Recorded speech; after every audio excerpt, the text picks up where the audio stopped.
What if your training as a sorcerer's apprentice led you to becoming an employee for the Egyptian god Anubis? Hey everybody, this is Yusuf for Video Game Plot Summaries, and this time we're looking at Sphinx and the Cursed Mummy. First, let me give my quick review of the game. If you like action platformers from this era, you will probably like this game. The problem that I have with this game is that the space in it is way too big. Most hub worlds are small towns like Sly Cooper or Brave Fencer Musashi. This game's hub worlds are huge 3-part deserts in Abydos City, which is 4 parts in itself. No map either. I'm sure it's supposed to be impressive, but it's a desert 5K every time you go somewhere. Anyway, on to the story. We start in a temple with 2 apprentices being addressed by their master. There's a prophecy that tells of a time of darkness, and the master senses it coming. The first order of business is to get the Blade of Osiris from Uruk, the land of darkness. So the master takes them to Uruk and shows them the castle of Uruk. It has this huge ray that shoots out of it that protects the castle from invaders, and inside the castle is full of traps. The master has no powers inside the castle's influence, and that is why he is depending on the apprentices to grab magic items like the Blade of Osiris that are already inside the castle's influence and not affected. Right off the bat, I'll let you know. This game is all about getting random things that don't always seem to serve the plot, like Brave Fencer Musashi. I choose to believe that, since it's a prophecy, these things are necessary to complete the story. Don't doubt the prophecy, even if it does want toilet water from an outhouse at the top of a mountain. Just do it. So the Sphinx and the Eagle start the quest. The Eagle is kind of a jerk, spouting off orders that will put him in the lead so he can be the first to get the blade. The Sphinx, on the other hand, has this smug look on his face because he is smarter. And just like that, the Eagle uses physical gifts to get ahead, but gets frozen at all the spots that require problem solving. Then the Sphinx finally gets there, solves the problem, and then the Eagle jumps ahead again. Finally, they get to the bridge that leads to the Blade of Osiris. Sensing the end, the Eagle starts talking smack before he gets to the finish line. Then he takes off across the bridge only to get caught in a dumb trap. The Eagle is lucky enough not to fall in lava, but on a platform that takes him down to a lava waterfall and off the screen. Sucks to be him. So with the most obvious way out, Sphinx figures out a way to get to the Blade of Osiris. Right then, the master appears in an image, congratulates Sphinx, and tells him the castle of Uruk has been alerted. He hid a portal amulet around that area so Sphinx can use it to get home. And Sphinx does just that. Elsewhere, a young prince, Tutankamen, wakes up on his birthday. His servant tells him that his fiancée, Lady Nefertiti, is waiting for him in the garden. Before he gets there, a sleazy servant tries to convince Nefertiti to marry Tutankhamen's brother, Akhenaten. When the servant leaves, he accidentally drops a piece of paper which Nefertiti cannot pick up because a sudden gust of wind puts it out of reach. In the meantime, Prince Tut gets stopped by his creepy aunt who asks him to find 7 amulets scattered around the palace. She claims that the prince's brother Akhenaten told her to do it, and she just turned around and asks Prince Tut instead of a servant. Totally weird. Tut has to go all over the place for these amulets too. In secret passages, behind thrones, behind huge pots. Super inappropriate for a prince. Anyway, Prince Tut finally gets to Nefertiti, and even she automatically tells him to start climbing all over the place to get that letter that the wind blew away. So he gets the letter and brings it back to Nefertiti. Nefertiti desperately wants to talk to him about his brother Akhenaten, but she is wary of eavesdroppers, so she wants to wait until they're outside the palace.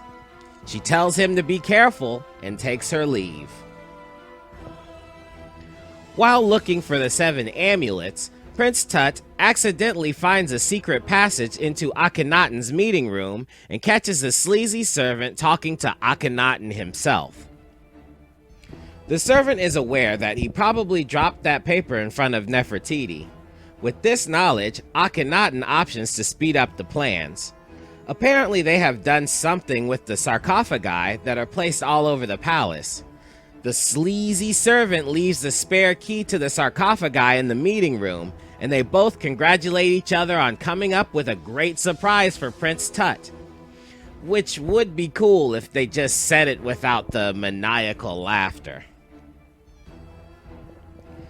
So, Prince Tut grabs the spare sarcophagus key and finds out that the sarcophagi are actually teleportation devices. He uses them to get the rest of the amulets and returns to his aunt.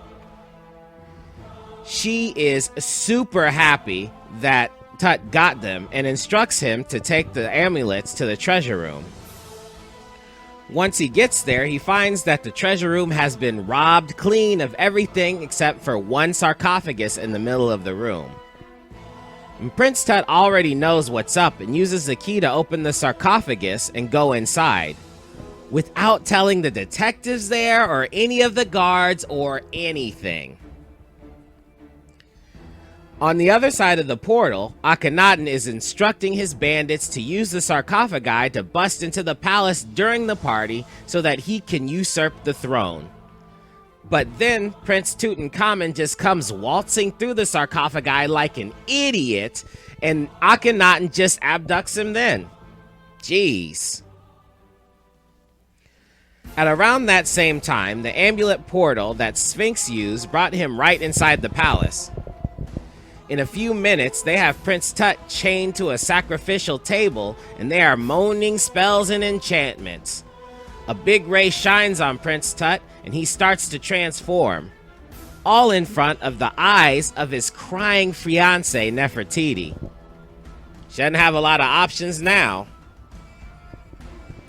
After a while, the sleazy servant turns Prince Tutankamen into a mummy. Then he senses that there is an intruder in the building, making his way towards the ceremonial chamber. Akhenaten is like, "What? Destroy him! He cannot interrupt the ceremony!" It doesn't matter though, because Sphinx snags the shield of Osiris and heads straight for the ceremonial chamber. I have no idea if Sphinx knew that was what he was supposed to do, but he walks right up to a thick rope holding up the big ray amulet and cuts it, making it fall straight down to the floor and cracking it in the process.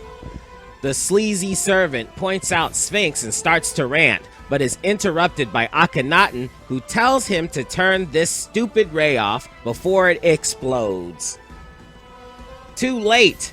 The ray goes haywire and sucks in all of the vases, Prince Tutankamen the mummy, the sleazy servant, and Akhenaten. On top of that, the ray turns the soldiers into demons that attack Nefertiti. Sphinx saves her, and she gives him a canopic vase which holds a little bit of the Prince Tut's soul and a random amulet. That's when the Sphinx's master shows up like, "See? I told you! Something's going down!" He instructs Sphinx to use the portal amulet Nefertiti just gave him, don't doubt the prophecy, to escape the palace and go to Heliopolis. Sphinx goes to Abydos, the capital city at the other end of the portal, and finds out a few things. The water is plagued with electric eels. He can't go past a certain part of the town because he needs a special ID, and that the museum can't really open because it has been robbed of all its jewels. But at least they still have the sarcophagi, am I right? Sphinx then finds a water taxi to take him to Heliopolis. In the meantime, Akhenaten, the sleazy servant, and the mummy appear in the castle of Uruk. The servant, who I'm upgrading to a sleazy sorcerer, starts ranting about how the ceremony was interrupted before they can take over Prince Tut's body, and it's going to set back the plan. Akhenaten just tells the sleaze that he will just go back and tell everyone that Prince Tut had an accident. Sure. Akhenaten reveals that he knew that Sphinx is the apprentice of Imhotep, but Imhotep is not privy to his true identity. He is Set. Two things. One, Set is the god of chaos, fire, deserts, trickery, storms, envy, disorder, violence, and foreigners. That last one is always a weird one. It's an ancient Egyptian religion. Two, the game does a crappy job of names. The only names they said right off the bat is Tut, Nefertiti, and Akhenaten. At some point, they call Sphinx Sphinx, but he actually is a Sphinx. I have no idea if he is the only one, and I have no idea if that's his real name. The devs could have had Imhotep's name in the script within the first 30 seconds of the game, but they waited until now for some reason. Not that it's some big reveal or anything. It's not like you guys are at home like, oh, that's Imhotep. Who cares? Anyway, Sphinx gets to Heliopolis. The first thing he sees is a dog sitting next to a temple. He is complaining about Anubis, the god of embalming and the dead. Anubis turned a bunch of people, including the dog's brother, into stone and put them into a temple called the Cursed Palace. Then he made the farmland barren, even though it is the desert, and put up eye laser posts to keep people from going anywhere. Sphinx takes the cue and goes to the only place he can, in a cave. When he gets there, the eagle is there, mad, because Sphinx got all the credit for the Blade of Osiris from Imhotep. The Sphinx doesn't have the ups to jump to where the eagle is, so he has to go see Imhotep first. At Imhotep's temple, Imhotep spots the canopic vase that Sphinx got from Nefertiti and uses it to clairvoyantly locate Prince Tut's body. Since no one can enter the castle of Uruk, Imhotep enchants a basket to life and gives it teleportation powers. Soon, inside the dungeon of the castle of Uruk, the basket appears in front of the dead body of Tutankamen and reanimates it using the soul residing in the canopic vase. The basket introduces himself as Basket and explains that Prince's soul is separated in a bunch of canopic vases. So if Prince Tut can get all the vases, then his life will be restored. In the meantime, Tut needs to go through the castle and get all the things he can that might help the guys on the other side. And with that, Basket disappears. The prince goes to the castle, solves a few puzzles, and ends up with some jewels stolen from the museum, and the wings of Ibis, which allows the Sphinx to double jump. So as soon as the prince finds it, he runs out of power, collapses on the ground, and gets teleported back to the dungeon. I assume Basket comes back and picks up the wings of Ibis. I'm also a little weirded out how Tut can run out of soul energy when he's supposed to be collecting it to come back to life, but whatever. Anyway, Basket appears to Imhotep and Sphinx and gives them all the stuff. Imhotep gives Sphinx Basket and tells him the Book of the Dead is probably in the Cursed Palace, but first Sphinx needs to visit Anubis's temple. The place the eagle guy, who is just now named Horus, gave Sphinx all that crap about taking the credit for the Blade of Osiris. So Sphinx heads back there and uses the double jump to get over the ledge and solve a bunch of puzzles. Now he's in front of Anubis. Anubis first tests Sphinx's faith by making him walk an invisible bridge to Anubis. Then he makes Sphinx gather fire armadillos with capture beetles. And let me say this real quick. A part of Sphinx's and the prince's main mission is to also retrieve the Abydos jewels for the museum. He gets rewards for them, but I'm not going to bring them up unless they matter in the story. So Sphinx gets the fire armadillos, and Anubis gives him 2 cursed stones. By the way, there's no real explanation why Anubis cursed these people and set up the Eyes of Ra to zap everyone who gets close to the city walls that are protected by a magical barrier. Only for Anubis himself to give Sphinx the means to undo everything. But it's prophecy, right? Right when Sphinx comes out of the temple, he is met by Horus. He starts talking about how sorry he is for being a jerk and hands Sphinx the Dark Stone of Invisibility to atone. But the moment he leaves, Imhotep pops up and tells Sphinx that he will die if he uses it. But we already know one guy that's already dead. Sphinx goes to the Cursed Palace and frees the brother of the dog from the beginning of the game, and a writer that gives Sphinx the Book of the Dead so he can learn to summon Basket whenever he wants. Next, Sphinx captures Slim Burples, little explosive creatures, and uses them to blow up the Eyes of Ra so that the dogs can go back to their farm. They are so appreciative that they give him some valuable looking vase they found while farming. It's a canopic vase! Sphinx summons Basket and sends the vase to the prince. The prince runs through the castle using that new Darkstone because of course he's already dead. Oh, and he runs into a meeting between Set, the sleazy sorcerer, and Horus, who informs the other two that Sphinx has already been to see Anubis. Set is a little irritated because apparently Sphinx is ahead of schedule. The sleazy sorcerer explains that he put the magical seal of Atun on Heliopolis Point to keep Sphinx away. Only the Atun statue can open the force field. Of course he had to put it in that castle upstairs. So the prince takes off right away and gets the Atun statue, shoves it into Basket, and Basket teleports right back to Sphinx. The funny thing is, Sphinx was still standing there with the dog brothers when Basket came back. Like they were talking about sand soccer or something. Sphinx takes the Atun statue to Heliopolis Point and unlocks the magical seal only to find someone sitting there crying about their wife Keta going into a cave and not coming back out. He says that she was gone when he woke up and he could hear her voice coming out of the cave, but he's too much of a chicken to do anything about it. He asks Sphinx to go in all by himself.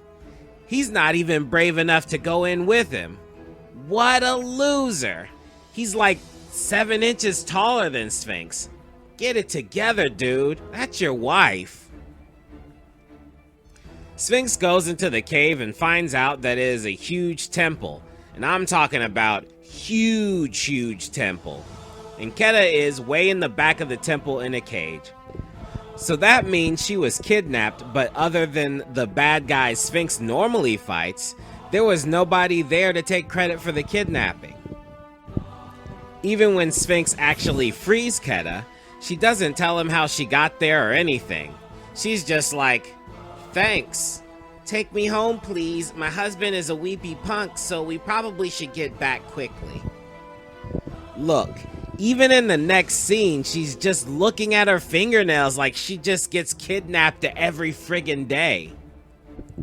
So the dude is pretty happy and also surprised that Sphinx was the apprentice of Imhotep.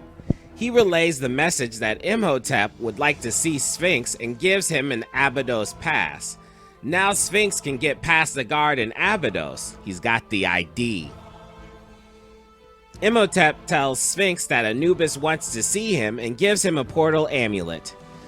Anubis, using the Cursed Palace inhabitants as hostages, tells Sphinx to get a sacred crown artifact from the mayor of Abydos City. When Sphinx gets there, the mayor is sick. two council members are saying he's going to die and that they should choose a successor quickly to give the sacred crown of Abydos to.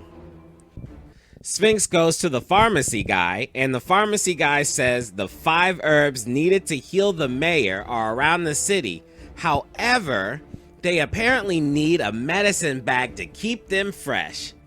Seriously, you can't just pick them out of the ground and bring them right back within 30 minutes without putting them in a bag? Of course, the pharmacist doesn't have a bag because medicine bags are very rare. However, he does happen to have a canopic vase. There's plenty of those laying around. The Sphinx gives the vase to Basket. Basket uses the vase to reanimate the prince. The prince goes through various puzzles to get the bag, and that was about an hour of my time and mental energy wasted on a stupid fetch quest. Literally, these herbs grew out of the concrete around the city, and somehow we're supposed to believe if you pluck them, they won't be able to survive being in your hand for 30 minutes. It's that prophecy, though. Anyway, Sphinx brings back the herbs, and the mayor feels better instantly, which pisses off the advisors. The mayor springs out of his chair. Not bed, chair. Sphinx informs the mayor that his mission is to get the sacred crown of Abydos and bring it back to Anubis. Upon hearing this, the two council members flip out and try to blame the mayor's sickness on Sphinx. The mayor takes a second to think about it and then gives the sacred crown to the Sphinx. Upon hearing this, the two council members get super mad and steal the crown, jumping into a secret passageway to escape.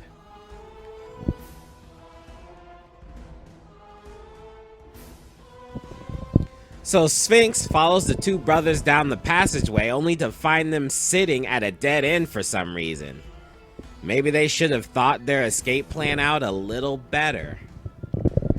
The brothers cop to the eels in the water, stolen jewels, and the poisoning on the mayor. Then they Wonder Twin power activate and combine into a skeleton with wings. Sure, whatever. They start monologuing about Set's destiny. Apparently they don't know about the prophecy.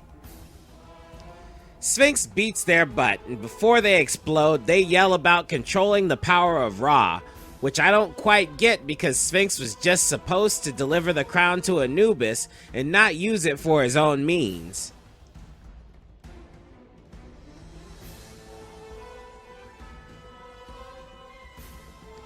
Then, when Sphinx picks up the crown, a bright light shows up and tells him that he doesn't know the power he holds in his hand. Dude, I just got this crown from the mayor of a floating city. Why all of a sudden does everybody give a crap if it's in my hands for 15 and 20 minutes? Sphinx goes back to Anubis and gives him the crown of Abydos. Anubis uses the power of the crown to lift his spirit out of the statue and tells Sphinx that his next objective is the sacred crown of Uruk. Then he gives him more cursed stones as a payment. Sphinx heads to the cursed palace and frees a lady who complains about her husband who was infatuated with a temple in Heliopolis, hidden in the South Desert. That house has an important artifact. She also gives Sphinx a key to the South Desert Gate. Nice. The second cursed stone frees a lady who looks into her cauldron and tells Sphinx a story. So apparently there was a lot of turmoil that just happened on the north side of the desert. It was so bad it changed the climate of everything. Volcanoes were rambling and monsters were coming out. But before it got too dangerous, the citizens of Heliopolis woke to find a huge wall separating them from the North Desert. As payment for this big protective wall, all the inhabitants of the Pharaoh's palace became cursed. So that's why the place is called the Cursed Palace and not the Cursed Temple. The Pharaoh has his place at a very weird spot. It's like at the lowest point of the desert and not a high spot where it can overlook everybody. Anyway, the lady also sees Sphinx going to the temple for the artifact, having to track down some obelisks, and performing a great feat of strength. So now Sphinx has a list and heads out to South Beach to checkmark the first item. Sphinx finds the temple, and upon entering, he is greeted by a dog named Urbane, the archaeologist. Urbane complains that he has spent all his life looking for the Rosetta Stone, a stone that translates languages, and now he's too old to continue looking. That's where Sphinx comes in. Sphinx jumps around and pulls levers until he gathers all 6 pieces and brings them back to Urbane, who takes them to his home in the Bedouin outpost. That's a hard word to say. He gives Sphinx some underwater darts to allow him to get there through an underwater passage. Why this old dog didn't just take him there, I don't know. Oh yeah, I do. That prophecy though. Okay, we're gonna go ahead and call this the end of part 1 of this video game plot summary.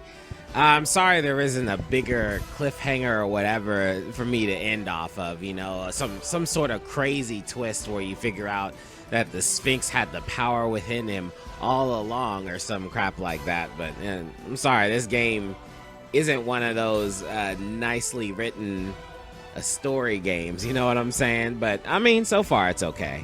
Anyway, we'll see you on the next one. Peace.